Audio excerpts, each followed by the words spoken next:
ladies and gentlemen, Nick here, and this is the link video to my review of Doctor Who Am I, the Vanessa, Yuile and Matthew Jacobs directed and produced documentary about how Matthew Jacobs got back into the Doctor Who fan community and went around getting back into everything and meeting the fans and so forth. It's a really great documentary. I went to see it back at the cinema in November. It was really great, and I've rewatched it for a Whoniversals review. So yeah, and it was really great there. So yeah, go check out my review on the Whoniversals of Doctor Who Am I, and also my vlog on Twoniversals after seeing the initial screening.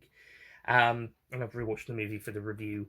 So yeah, so this is basically a link video again to the review as well as also the vlog about this. But since we're here, like with the Power of the Doctor review, here's a small preview of the review and sketch. And before that, I will also show a preview of the vlog. So here is a preview of my vlog of seeing Doctor Who Am I for the first time at the Light Cinema in Cambridge. And then after that will be a preview of the sketch and review of the documentary that I did for Whoniversals. So enjoy.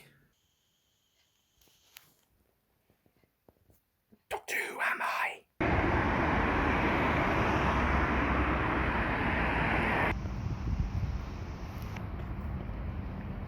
Hello Twoniversals fans, Nick here, and I am at Cambridge Leisure Park in Cambridge to go to the Light Cinema here to see the Doctor Who documentary, Doctor Who Am I, the new one co-directed by Matthew Jacobs, writer of Doctor Who the movie, the 1996 Paul McGann one. So I'm going to be seeing the movie in about just under a quarter of an hour, and I'll get back to how I feel about it when I come out.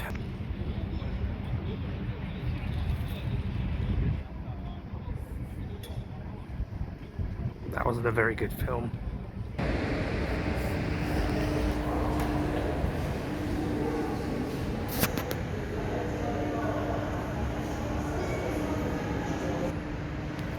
I always dress for the occasion. So I've just seen the movie Doctor Who Am I. That was absolutely a brilliant documentary. A special guest at the event, well, she came to see it. It was Matthew Jacobs' sister. That was incredibly exciting to see her there. The documentary itself was pretty brilliant, as it showed Matthew's journey as he goes to a couple of conventions, mainly in LA.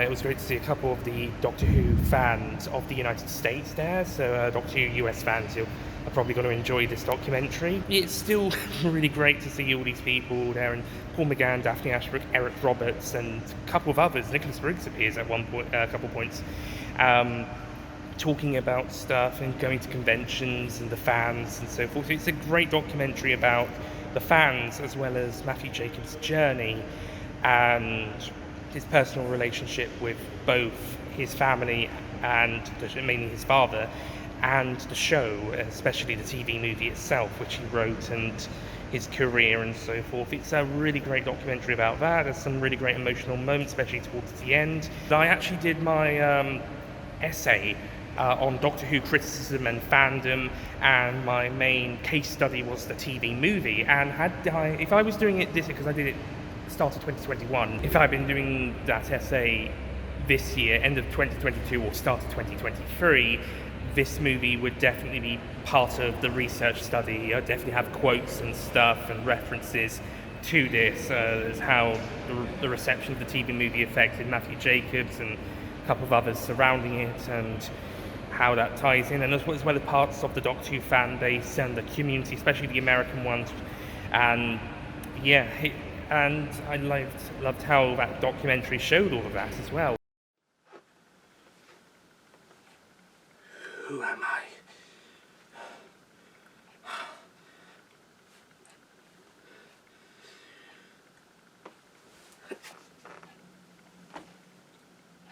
I don't know who I am anymore. Who am I?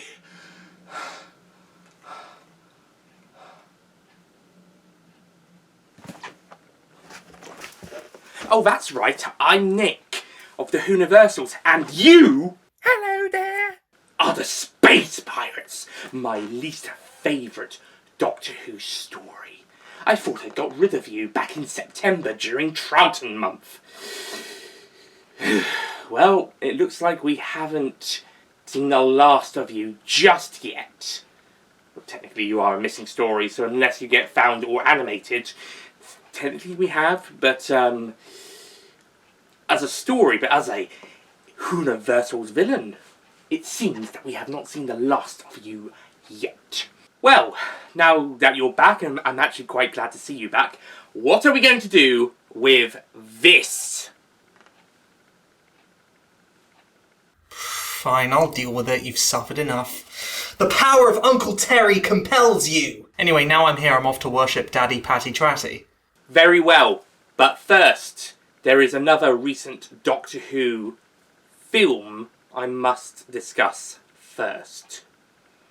You mean the Matthew Jacobs and Vanessa Yuile documentary about Matthew's relationship with Doctor Who and its fans? Indeed it is. Based. And welcome to my review of Doctor Who Am I, which is the Vanessa Yuile and Matthew Jacobs produced and directed documentary about Matthew Jacobs, writer of Doctor Who, the movie. Kind of getting back into the Doctor Who fan base and the world of Doctor Who fans after the very negative reception, to put it mildly, to the Doctor Who TV movie and its script and plot. But enough about the backstory. What's the movie like? It's a pretty nice documentary that Vanessa Yuile convinced Matthew Jacobs to do. And together they've gone round some Doctor Who conventions over the last couple of years to get a feel about what the Americans feel about the show and their love for the show and love for dressing up and talking about it, as well as talking about their feelings on the TV movie. There's a husband and wife duo he meets who have had a daughter named after Billie Piper, and they appeared on the Graham Norton show. I noticed in the credits that there was a woman who had the same name as the daughter who was mentioned as having passed away at the end, in the end credits, in memory of. I'm wondering, did that nice lady pass away? Oh, I'm so sorry. If those who have seen the Graham Norton show episode with David Tennant and Matt Smith on there would remember, it's the bit where the lady sits on the chair and Graham Norton pulls the thing and she falls down and she's wearing a Dalek dress kind of thing, which appears in this documentary, as does the guy who gets his David Tennant's signature on his bit of the arm. Written on. What interests me is the movie is structured slightly kind of differently. Like, it's not really a linear story of like we talk about Matthew Jacobs first, and then we go and see what all this fuss about the conventions and the American fan base is like after the teasers, and then we kind of tie it back in with how Matthew feels and how he's feeling about the show now, and then we kind of maybe do kind of a bit of a mixture just before we wrap up. But Vanessa Yuile decides to kind of pretty much do the mix whole thing throughout the majority of the film and just kind of merge everything together, as it does take about 30 minutes till we learn about some of Matthew's family stuff from when he was young and from prior to writing the movie, and maybe even before we see that those home movies with him and his own children.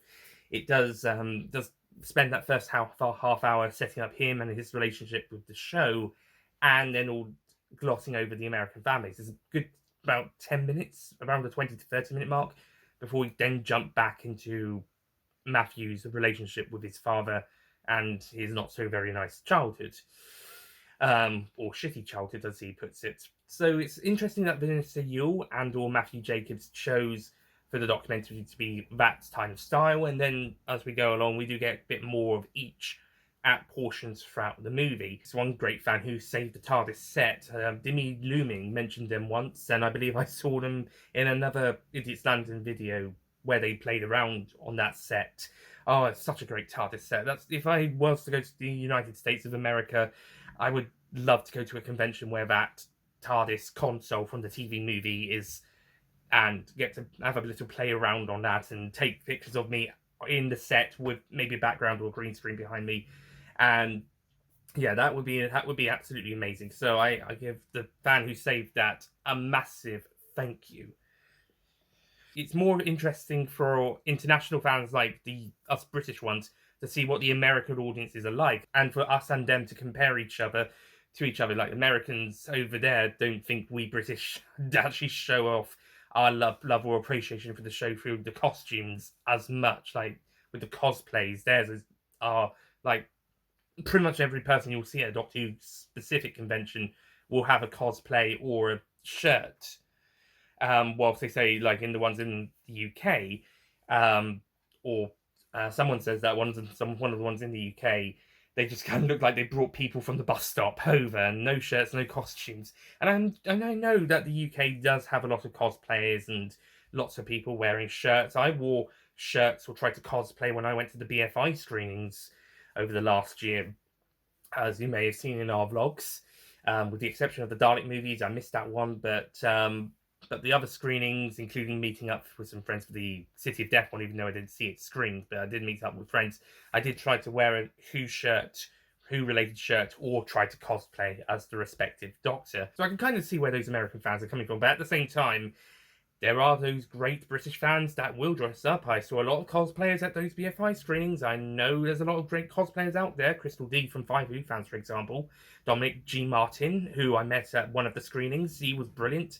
So, yeah, there's a lot of great cosplayers in the UK out there. But I can kind of see where the Americans are coming from, because they're really into that angle of appreciating their love, especially when they go to conventions and stuff. So all of this is really exciting for me. Thank you to Matthew Jacobs and Vanessa Yuile for making this documentary. Thank you for watching those previews of my Twoniversals vlog of the initial screening of Doctor Who Am I, and my Whoniversals review and its sketch of the documentary. Comment down below your opinions of the movie, or comment in the review or the vlogs videos comments. Have you seen it? Did you like it? And yeah, that's it from me. Thank you so much for watching this link video. And if you have, or if you're going to, thank you for watching the vlog and the review. And I'll see you guys next time. Doctor Who videos will be coming in 2023. I've still got to do the ranking of the 2022 specials and the top 10 13th Doctor's episodes, stories, 2023 edition, as it will become. And then maybe we'll do a few other bonus ones as well, just for fun. Okay, thank you so much for watching. I'll see you guys next time. Goodbye.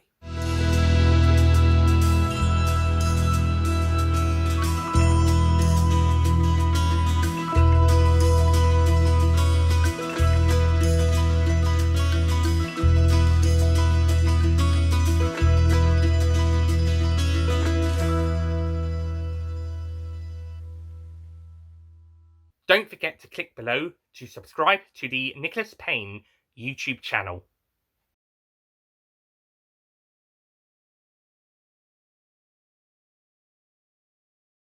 And then will be followed by a preview. Thank you for watching the review and the vlog when you have, if you have. Okay. Yeah, no promises though.